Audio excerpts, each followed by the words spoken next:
एक गांव में भगवान गौतम बुद्ध का एक विशाल आश्रम था। उस आश्रम में एक प्रसिद्ध बौद्ध गुरु रहते थे।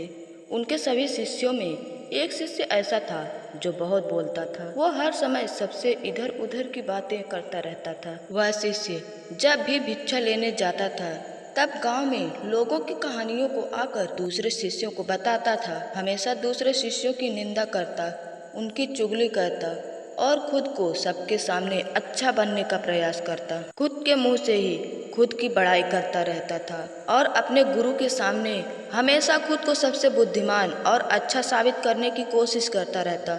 वो खुद को बाकी शिष्यों से ज्यादा बुद्धिमान समझता था। एक दिन आश्रम के गुरुजी ने सभी शिष्यों को बुलाया और कहा कि तुम सबको आने वाले 1 महीने के लिए कोई ना कोई संकल्प लेना होगा।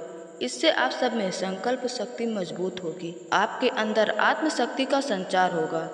आप सभी अपने अपने सामर्थ्य के अनुसार संकल्प ले सकते हैं और जिसका संकल्प 1 महीने के अंदर टूट जाएगा वो अपने पुराने दिनचर्या को फिर से शुरू कर देगा। उसके बाद सभी शिष्यों ने अपने सामर्थ्य के अनुसार एक एक संकल्प लिए और अपने गुरुजी को अपने संकल्प के बारे में बताकर वहां से चले गए। लेकिन वो शिष्य जो खुद को हमेशा सबसे अच्छा और बुद्धिमान समझता था, वो अपने गुरु की कुटिया में गया और उनके सामने बैठकर बोला कि गुरुदेव, मैं कोई छोटा मोटा संकल्प नहीं लेना चाहता, बल्कि खुद की भांति बड़ा और महान संकल्प लेना चाहता हूँ। कृपया मेरा मार्गदर्शन कीजिए कि मुझे कौन सा संकल्प लेना चाहिए। गुरुजी मुस्कुराए और बोले, क्या तुम मेरे द्वारा दिए गए संकल्प को पूरा कर पाओगे? शायद नहीं। क्या उसे पूरा करना तुम्हारे लिए संभव होगा? शायद तुम उसे पूरा नहीं कर पाओगे, इसलिए तुम खुद ही कोई संकल्प ले लो। तब उस शिष्य ने कहा कि नहीं गुरुदेव, आप जो संकल्प मुझे देंगे मैं उसे जरूर पूरा करूंगा। तब गुरुजी ने कहा कि ठीक है, तुम अगले 1 महीने तक चुप रहोगे और कुछ भी नहीं बोलोगे। तब शिष्य ने कहा कि इसमें कौन सी बड़ी बात है, 1 महीने चुप ही तो रहना है, ये तो बहुत ही आसान है। आप मुझे कोई और बड़ा संकल्प दीजिए। तब गुरुजी ने कहा कि पहले तुम इस संकल्प को पूरा करो। तब वह शिष्य गुरु की बात मानकर कुटिया से बाहर चला गया। उसे यह संकल्प बहुत ही आसान लग रहा था। पहला दिन तो उसका बहुत ही आसानी से बीत गया, लेकिन दूसरे दिन से ही उसे समस्या शुरू हो गई। तीसरे दिन उसके ना बोलने की वजह से उसके मन का बोझ बढ़ने लगा। चौथे दिन उसे भारीपन महसूस होने लगा और उसके बाद उसे अजीब सी बेचैनी होने लगी, क्योंकि आश्रम के बाकी शिष्य आपस में बातें करते थे और उन्हें बातें करते देखकर उसका मन भी बेचैन हो जाता बात करने के लिए। लेकिन उसका संकल्प उसे रोक लेता था। उसका संकल्प उसके आड़े आ जाता और फिर पूरे दिन वो सिर्फ मुंह और आंखें बनाता रहता। कुछ दिन बीतने पर ही वह शिष्य बीमार पड़ गया। न बोलने की संकल्प से उसका सिर फटा जा रहा था। वह सिर्फ और सिर्फ बोलना चाहता था। वह अपने गुरु के पास गया और उन्हें लिख कर बताया कि गुरुदेव, मैं बोलना चाहता हूँ, बिना बोले मैं अंदर से घुट रहा हूँ, मैं पागल हो रहा हूँ, कृपया मुझे बताइए कि मैं क्या करूँ।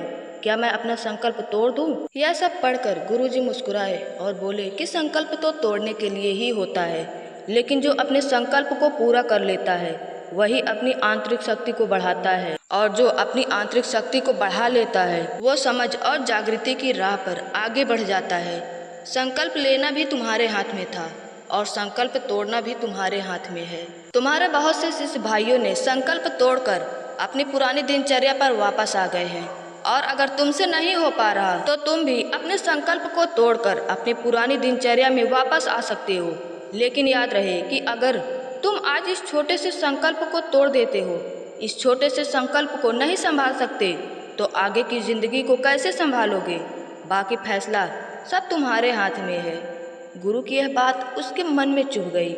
वह बिना कुछ बोले वहां से चला गया और खुद को कुटिया में बंद कर लिया, और जब जरूरत होती तभी बाहर निकलता। लगभग 15 दिन बीत चुके थे और लगभग सभी शिष्यों के संकल्प टूट चुके थे, लेकिन उसका संकल्प अभी भी जारी था। अब तक उसने एक भी शब्द नहीं बोला था। पूरा आश्रम हैरान था कि इतना बोलने वाला इंसान आखिर चुप कैसे हो गया। 15 दिन बाद वह एक बार फिर अपने गुरु के पास गया और उनके पास बैठकर उन्हें लिख कर बताया कि गुरुदेव, मैं बाहर से तो चुप हूँ, लेकिन मेरे अंदर बहुत सी बातें चल रही हैं, मेरे अंदर बहुत सी शिकायतें हैं और मेरे अंदर बहुत सारे प्रश्न उठ रहे हैं। मैं अंदर ही अंदर बात करता हूँ, मेरा मन तरह तरह की बातें करता रहता है। मैं बाहर से जितना शांत हूँ, अंदर से उतना ही शोर है। क्या मेरा संकल्प अब भी जारी है? मेरा संकल्प टूटा नहीं है?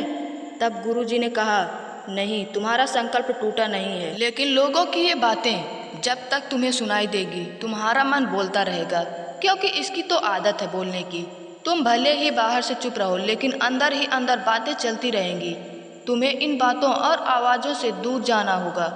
गुरु की ये बात सुनकर वह शिष्य वहाँ से चला जाता है और सुबह होते ही वह कुटिया को छोड़कर जंगल में चला जाता है। धीरे धीरे संकल्प का समय पूर्ण हो जाता है, लेकिन फिर भी वह शिष्य वापस नहीं आता। आश्रम में सभी लोग परेशान थे कि कहीं कोई जानवर तो नहीं खा गया। उस शिष्य को आश्रम के सभी शिष्यों ने मिलकर ढूंढने की बहुत कोशिश की, लेकिन वो नहीं मिला। आश्रम के सभी लोगों को लगने लगा था कि उसे किसी जानवर ने खा लिया है, लेकिन उनके गुरु को ऐसा नहीं लग रहा था। धीरे धीरे समय बीत रहा था। एक दिन एक शिष्य ने आकर अपने गुरु से पूछा कि गुरुदेव, क्या ज्यादा बोलने वाले गुरु भाई को किसी जानवर ने खा लिया है? क्या हुआ है उनके साथ? तब गुरु ने कहा, हो सकता है कि किसी जानवर ने उन्हें खा लिया हो, या फिर न लौटने की दूसरी वजह भी हो सकती है। हो सकता है कि वह जिसके लिए गया था वह उसे मिल गया हो। फिर शिष्य ने पूछा कि गुरुदेव, ज्यादा बोलना क्या इतना हानिकारक होता है? गुरु ने कहा कि इंसान के जीवन में इतने सारे दुखों में से एक दुख ये भी है कि वो कभी चुप नहीं हो सकता, हमेशा कुछ न कुछ बोलता ही रहता है। परिवार के अधिकतर झगड़े हमारे बेमतलब बोलने की वजह से ही होता है। हम में से कोई भी चुप नहीं रहना चाहता। हम बस अपनी बातों को सामने वाले को सुना देना चाहते हैं। जो भी हमारे मन में है वो सब बोल देना चाहते हैं, उसे समझा देना चाहते हैं कि तू गलत है और मैं सही। और इस प्रकार सभी एक दूसरे की गलत बातों को ग्रहण कर रहे हैं। इस नासमझी में हम अपने जीवन के कीमती पल जो जिया जा सकता है, जिसे अनुभव किया जा सकता है, जिसमें आनंद प्राप्त किया जा सकता है, वो सब खो देते हैं।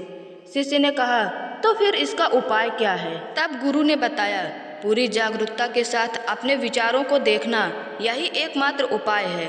सारी मानसिक समस्याओं का वर्तमान में रहकर चिंतन करना, पूरी जागरूकता के साथ अपने कार्य करना। उसके बाद वो शिष्य अपने प्रश्नों के उत्तर पाकर वहाँ से चला जाता है। उधर ज्यादा बोलने वाले शिष्य को गए हुए लगभग 3 महीने बीत चुके थे, लेकिन वो अभी तक लौट कर नहीं आया था। अब तो आश्रम के सभी लोगों ने उसके वापस आने की उम्मीद छोड़ दी थी। लेकिन एक दिन वो आश्रम में लौटकर वापस आता है। उसे देखकर सभी लोग बहुत खुश होते हैं, लेकिन अब वो शिष्य वो नहीं था जो यहाँ से गया था। उसके अंदर बदलाव साफ नजर आ रहा था। उसके चेहरे पर गजब का ठहराव था और आंखों में बहुत शांति थी। आश्रम में पहुंचते ही सभी गुरु भाइयों ने उसे चारों तरफ से घेर लिया और उससे बातें करने लगी। वह भी अपने गुरु भाइयों से बातें करने लगा। उससे बातें करके सभी ने यह अनुभव किया कि अब वह पहले जैसा बातूनी नहीं है। उसके मुंह से निकले हुए एक एक शब्द बहुत ही सुलझे हुए थे। थोड़ी देर उनसे बातें करने के बाद वह सीधा अपने गुरु के पास पहुंचा। उसने गुरु के चरण स्पर्श किए और उनसे पूछा कि गुरुदेव, क्या अब भी मैं मौन हूँ? क्या अब भी मेरा संकल्प नहीं टूटा? गुरु ने शिष्य की आंखों में बड़े ध्यान से देखा और कहा, हाँ, अब भी तुम मौन हो। तुम्हारे मुंह से अब भी एक भी शब्द नहीं निकल रहा। तुम्हारा संकल्प अब भी जारी है। शिष्य ने कहा, गुरुदेव, जब मैं आश्रम से गया तब मैं बाहर से तो मौन था, लेकिन मेरे अंदर बातों का तूफान चल रहा था। मन में बहुत से प्रश्न चल रहे थे और यही सोचकर मैं जंगल चला गया कि मुझे मेरे प्रश्नों के उत्तर मिल जाएंगे।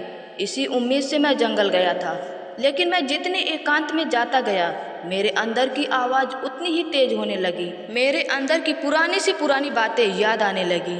तब जाकर मुझे यह एहसास हुआ कि मैं कितना गलत कर रहा था। जब मैं अपने गुरु भाइयों और दूसरे लोगों को भला बुरा कहता था तो उस समय मुझे लगता था कि मैं सही कर रहा हूँ और मैं बिल्कुल सही हूँ, लेकिन उस दिन पहली बार मुझे यह महसूस हुआ कि मैं कितना गलत था। काफ़ी दिनों तक ये आवाज़ें मेरे अंदर चलती रही और धीरे धीरे ये सारी आवाज़ें, ये सब शिकायतें समाप्त हो गई और मैं अंदर से भी मौन हो गया। जंगल में कोई बोलने वाला था नहीं और मैं अंदर से भी मौन हो गया था। और उस दिन मौन का सही मतलब मुझे समझ में आया। अब मैं उन आवाज़ों को सुन पा रहा था जो पहले भी आती थी, लेकिन मैं सुन नहीं पाता था। हवा के चलने की आवाज़, पानी के बहने की आवाज़, चिड़ियों की चहचहाहट, ये सभी आवाज़ें मैंने पहली बार पूरे होशपूर्वक सुनी। मैंने पहली बार अपने चारों ओर इतनी शांति महसूस की थी और इस शांति को तोड़ने के लिए मैंने पहली बार अपने मुंह से शब्द निकाला। मैं चिल्लाया, हे ईश्वर, ये कैसी शांति है? ऐसा क्या हो गया? लेकिन उसके बाद भी वैसी ही शांति थी, बाहर भी और मेरे अंदर भी। हे गुरुदेव, मैंने गुरु भाइयों से बात की, आपसे बात की, मैं सब देख रहा हूँ, सब कुछ कर रहा हूँ, लेकिन मेरे अंदर एकदम शांति है। तब गुरु ने कहा, जब तक हम बाहर बोलते हैं अंदर अशांति ही रहती है, और जिस दिन हम अंदर की तरफ देखेंगे, उसे समझेंगे, तब हम कुछ भी करेंगे, कुछ भी बोलेंगे, तब भी हमारा मन शांत ही रहेगा। हम जितनी जरूरत होती है उससे कहीं अधिक बोलते हैं। हम दूसरों को सुनना नहीं चाहते, बल्कि उनकी बोलती को बंद कर देना चाहते हैं, और यही हमारी जिंदगी का मकसद बन जाता है, और हमारी सारी ऊर्जा इस व्यर्थ बोलने में समाप्त हो जाती है। ऐसे ही समाज में लोगों का जीवन दुखों से भर जाता है। दुनिया में लगभग सभी लड़ाइयों का कारण हमारा बिना मतलब का बोलना होता है। इसीलिए हमें सिर्फ उतना ही बोलना चाहिए जितना जरूरी हो, और व्यर्थ बोलना हमारी ऊर्जा को नष्ट करता है। हमारा ये बोलना हमें कभी भी अंदर की तरफ नहीं जाने देता, ये हमें बाहर ही खींच कर रखता है। लेकिन अगर हमें भीतर के संसार की ओर मुड़ना है तो हमें अपने मुंह को बंद ही करना होगा। इसलिए जितने भी बुद्ध हुए वो सभी एकांत की ओर गए, ताकि उन्हें ज़्यादा ना बोलना पड़े, ज़्यादा सुनना ना पड़े, वो शांत रहे। इसीलिए वो इतने महान बन पाए। अगर कोई चाहे तो इस संसार में रहकर भी एकांत में रह सकता है, शांत रह सकता है। इसके लिए उसे अपनी ऊर्जा को बचाना होगा, जिसे वह अब तक व्यर्थ की बातों में खत्म करता रहा है। अगर आपको वीडियो पसंद आई हो तो प्लीज़ इसे लाइक और शेयर कीजिए, और अगर आप चैनल पर नए हो तो प्लीज़ इसे सब्सक्राइब जरूर कर लें। इस कहानी से हमें यही सीख मिलती है कि ज़्यादा बोलना ऊर्जा को नष्ट करना है।